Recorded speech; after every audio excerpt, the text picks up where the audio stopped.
सभापती महोदय, 260च्या प्रस्तावाच्या अन्वये या सभागृहात विरोधी पक्षाने जो 260चा प्रस्ताव मांडला होता त्याच्या 4 विषयाची मांडणी केली होती आणि या 4 विषयामध्ये मुंबई महानगरपालिकेवरती फक्त एका विषयावरती मी बोललो होतो, नाले सफाईच्या बाबतीमध्ये। आणि नाले सफाईच्या बाबतीमध्ये मी एवढंच सांगितलं होतं की नाले सफाईचं काम कॉन्ट्रॅक्टर लोक बरोबर करत नाहीये आणि मला असं वाटतं की सरकार कोणाचं आहे, कोण तिथे बसलंय, शिवसेना बसली आहे का भारतीय जनता पक्ष बसली आहे, हे महत्त्वाचं नाहीये। थोडं विरोधी कॉन्ट्रॅक्टर लोक काम बरोबर करतायत की नाही हे महत्त्वाचं आहे। मंत्री महोदय, विरोधी पक्षांचं काय बोलत होतो याला प्रसाद लाड यांनी उत्तर दिलं। प्रसाद लाड यांनी सांगितलं की 2002 पासून आम्ही कसा भ्रष्टाचार केलाय मुंबई महानगरपालिकेमध्ये, कशी मुंबई महानगरपालिका आम्ही लुटून खाल्लेली आहे, कशी मुंबई महानगरपालिकेमध्ये आम्ही साफसफाई केली नाही, कशी मुंबई महानगरपालिका आम्ही धुतली, हे सगळं त्यांनी प्रसाद लाड यांनी सांगितलं। आता माझ्यासमोर प्रश्न आला की प्रसाद लाड यांनी हे सांगावं हे माझ्यासाठी फार आश्चर्याचं आहे। त्याचं कारण असं आहे की ज्या वेळेला हे सगळं चालू होतं 2002 पासून, मला वाटतं 1985ला शिवसेनेची एक हाती सत्ता मुंबई महानगरपालिकेत आली। त्यानं जर 85 ते 92 पर्यंत शिवसेनेची सत्ता होती, 92 ते 96 काँग्रेसची सत्ता होती आणि 96 पासून सलग शिवसेना भारतीय जनता पक्षाच्या युतीचं सत्ता होती। आता प्रसाद लाड यांनी आरोप कोणावर केले की त्यावेळेचे जे लोक होते त्यांवरती।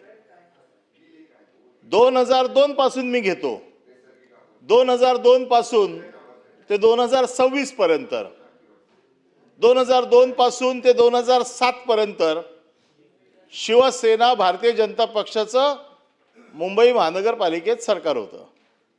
शिवसेनेचा महापौर होता तर भारतीय जनता पक्षाचा उपमहापौर होता, शिवसेनेचा स्टँडिंग कमिटीचा चेअरमॅन होता तर इम्प्रूव्हमेंटचा चेअरमॅन भारतीय जनता पक्षाचा होता। या सभागृहात आशिष शेलार बसलेले आहेत ज्यांनी मुंबई महानगरपालिकेमध्ये इम्प्रूव्हमेंटचा चेअरमॅन म्हणून काम केलेलं आहे, भारतीय जनता पक्षाचे गटनेते म्हणून काम केलेले आहेत। आम्ही सगळ्यांनी एकत्र काम केलेलं आहे। आलेत ना? या या या या आम्ही सगळ्यांनी एकत्र काम केलेले आहे। हा, पुढे पुढे पुढे चला। नाही, आम्ही सगळ्यांनी एकत्र काम केले। कालच्या माझ्या भाषणाचा आशय होता की मुंबई महानगरपालिकेत जे कॉन्ट्रॅक्टर काम करतात त्यांच्यावरती महानगरपालिकेच्या बसलेल्या प्रशासनाने आणि जे कोण सत्ताधारी आहेत त्यांनी लक्ष ठेवावं।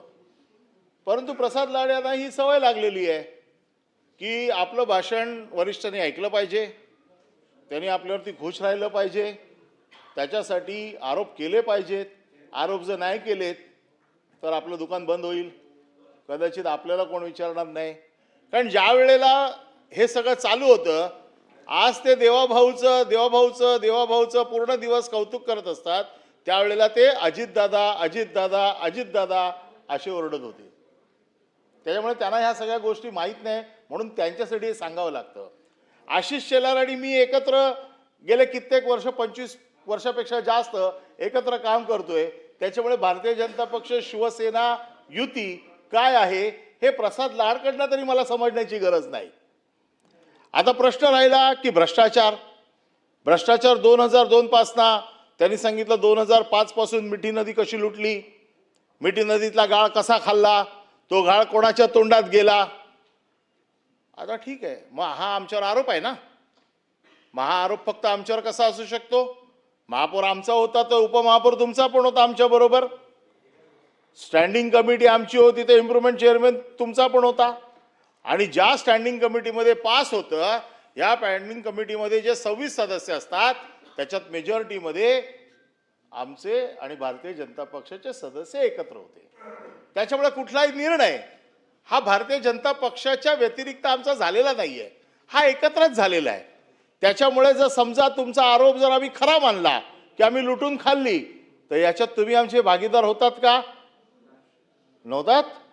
मग का मंजूर करायला दिलं आम्हाला? का त्यावेळेला कोण ओरडलं नाही?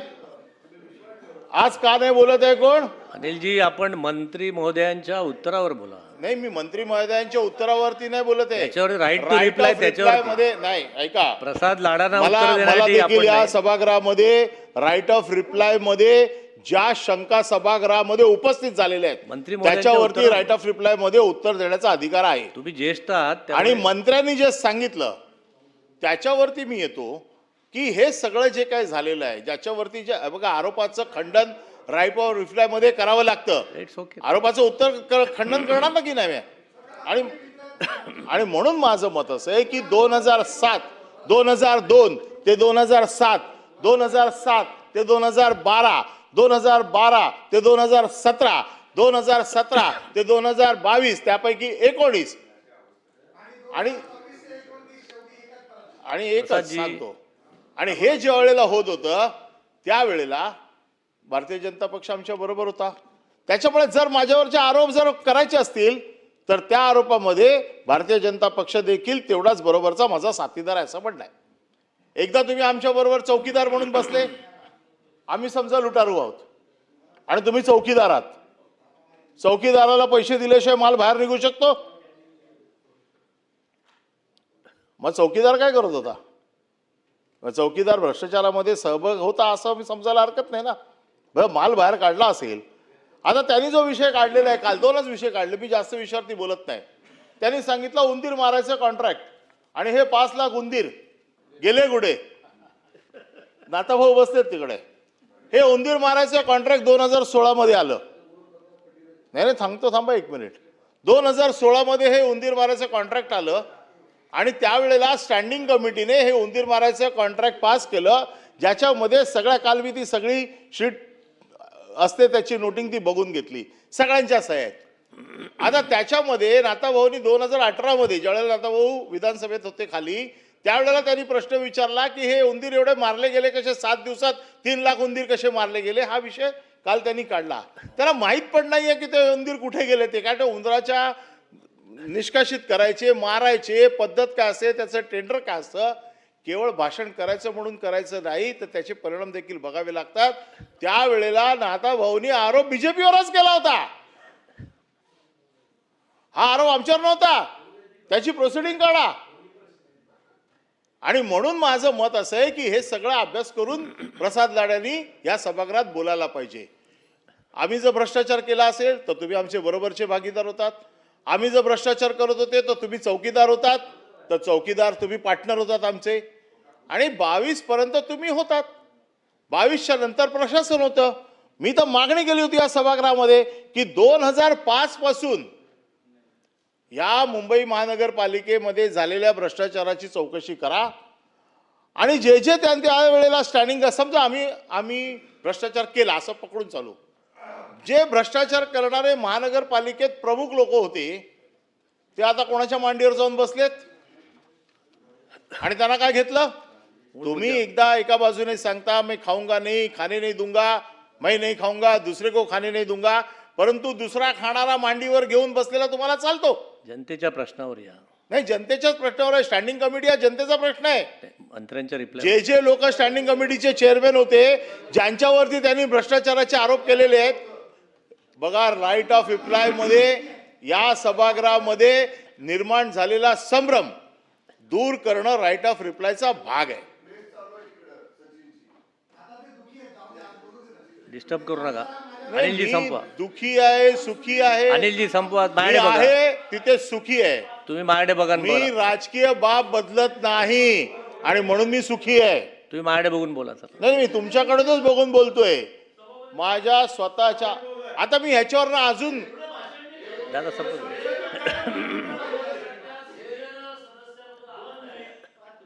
हा 5 मिनिटं असं तुम्ही पुन्हा भाषण सुरू केलं, त्याच्यावर पुन्हा उत्तर द्यायला लागेल. नाही, एकच सभागृहाला मंत्री महोदय 1 मिनिट. एक मंत्री महोदय अहो ऐका ना, इकडे आपल्याला 5:30ला आहे ना, खाली गिलोटीन आहे, वरती माननीय मुख्यमंत्री येणार आहेत. नाही नाही, खाली आहे. ऐका ना, अनिलजी ऐका ना, अनिलजी ऐका ना, आपल्याला 5:30पर्यंत पुढचा कारभार संपवून मुख्यमंत्री माननीय वरती येतील. आपल्याला पुरवण्या मागण्या तोपर्यंत त्याची चर्चा संपवून आपल्याला पुढचा कारभार. त्यामुळे माझी विनंती,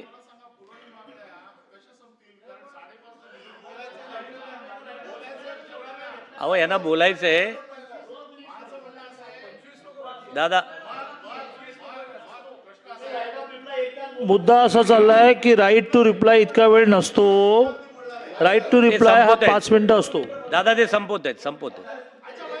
हे लोक गिरीश- ठरवणार का कसं गिरीश चालवायचं ते? भाऊ संपवत. कसं गिरीश चालवायचं भाऊ ते?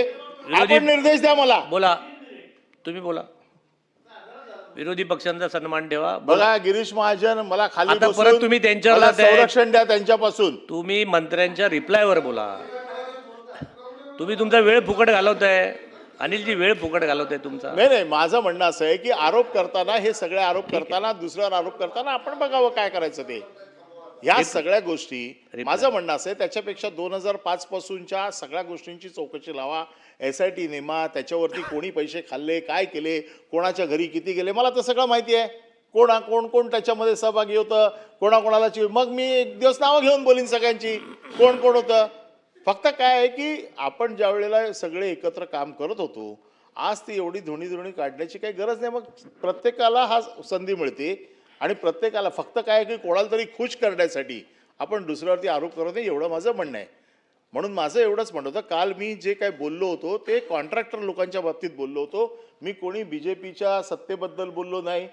परंतु प्रसाद लाड यांना काही कारण नसताना उंदीर कुठे गेले, गाळ कुठे गेला, तो गाळ आणि उंदीर मी त्यांना एक दिवस माझ्याबरोबर घेऊन जातो. ते कोणाकोणाच्या घरात अजून आहेत ना गाळ आणि उंदीर, ते एकदा दाखवून देतो म्हणजे त्याला कळेल. फक्त माझं एवढंच म्हणणं आहे की 260च्या प्रस्तावावरती ज्या वेळेला आपण बोलायला उभे राहतो त्यावेळेला मुंबईच्या जनतेसाठी आपण काय करणार आहोत याच्यावरती बोललं पाहिजे, केवळ आपल्या वरिष्ठांना खुश करण्यासाठी. आता त्यांना काय अधिकार आहे ते काल की इतके एवढे लोक साफ झाले, तेवढे लोक साफ झाले, एवढे राहतील. तुम्ही प्रसाद लाडमधनं बाहेर या. मला या निमित्ताने रिप्लायवर संपवा आता. नाही ते आता पण बोलले ना की तुम्ही एकटेच राहणार, त्या निमित्ताने मला एक किस्सा सांगायचा आहे. फक्त एकच मिनिटात संपवतो. आचार्य अत्रेंचं मी कुठेतरी वाचलं ठीक होतं. आहे. आचार्य अत्रेंना सभागृहात विचारलं की अहो आचार्य अत्रे तुम्ही एकटेच? ते म्हणाले आमच्याकडे गावाकडे अशी पद्धत आहे की 40 गायी असतात गोठ्यामध्ये आणि वळू एकच असतो. चला सभागृह, मला वाटतं आपला रिप्लाय, राईट टू रिप्लाय संपलेला आहे. मी काय बोललो नाहीये, मी आचार्य अत्रे काय बोलले ते सांगतोय. एकच असतो पण तो 40 गायींसाठी पुरे असतो. हा सडलेला असतो पण तो 40 गायींसाठी चला. पुरेसा असतो, तो गोठ्यात असतो. अनिलजी तुम्ही सन्माननीय सदस्य आहात. त्यामुळे आपण सावध राहा. कसं आहे, हा वळू जर कधी सुटला तर काय होईल गायींचं याचा देखील विचार करा. एवढंच मला सांगायचंय. धन्यवाद. धन्यवाद. जय हिंद. जय भारत. सभागृह